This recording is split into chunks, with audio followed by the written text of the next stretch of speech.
Bismillahirrahmanirrahim. Assalamualaikum warahmatullahi wabarakatuh. We are from the sixth group. My name is Sofi Ridwan and others members of our group is Ulandari, Milsa Ramadhani, Isdawati, Musdalifah Hatombong, and Putri Nafla Tabita MTH. Okay, for the topic in our group is the Australian family.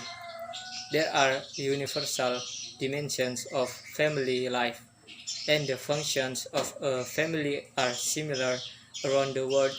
However, there are also important cross-cultural differences, and these differences can be seen in the way that parents talk to their children. For the next, child raising. Acculturation is the process of teaching new generations of children the values of the parents' culture and it begins at birth. In Anglo-Australian families, it is common for parents to put a newborn in a separate bedroom when the child is a few weeks old.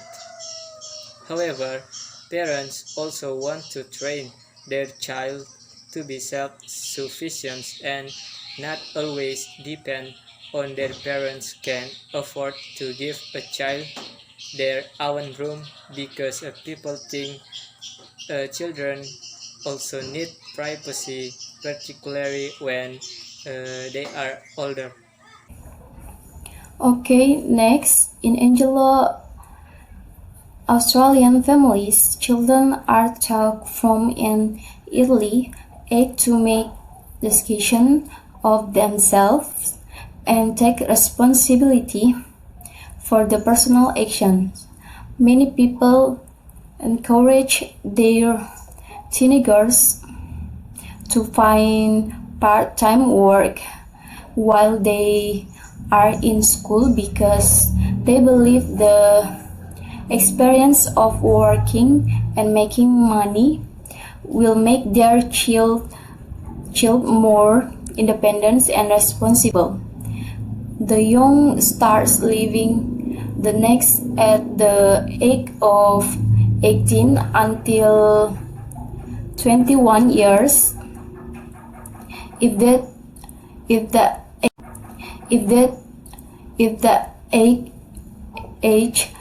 age and still in the same house with their parents, the child will be ashamed to admit it to others.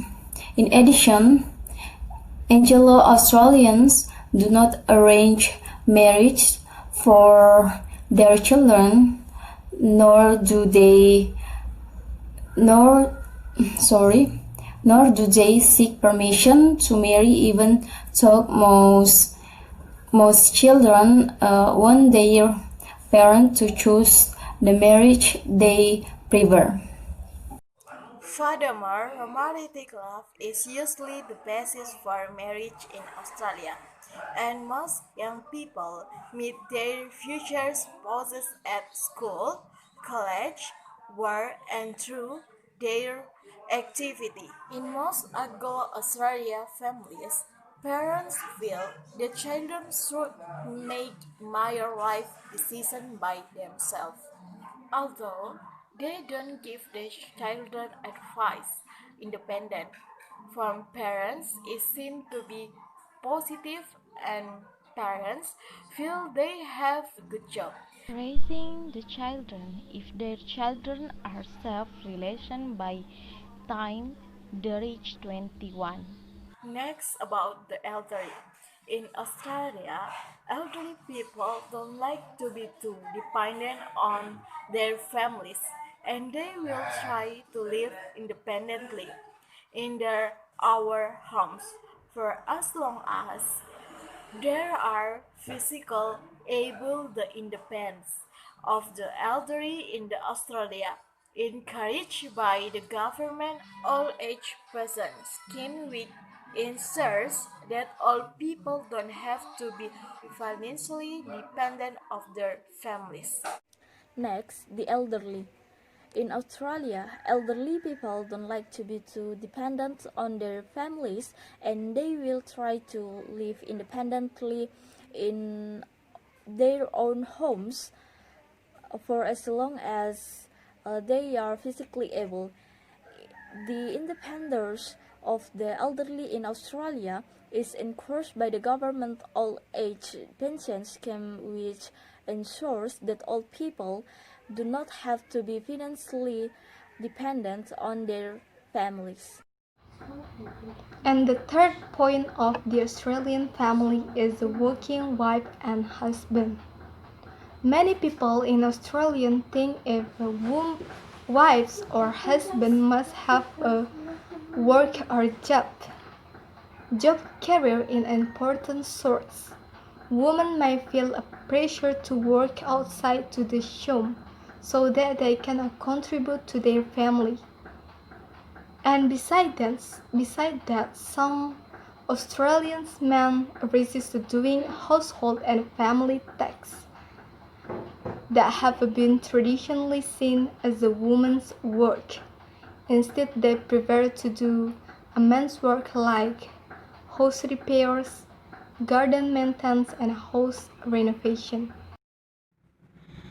And the next is single parents families. Over the last decades, there is an increasing trend for marriage to end in divorce because people are less likely to stay in marriage that are no longer fulfilling.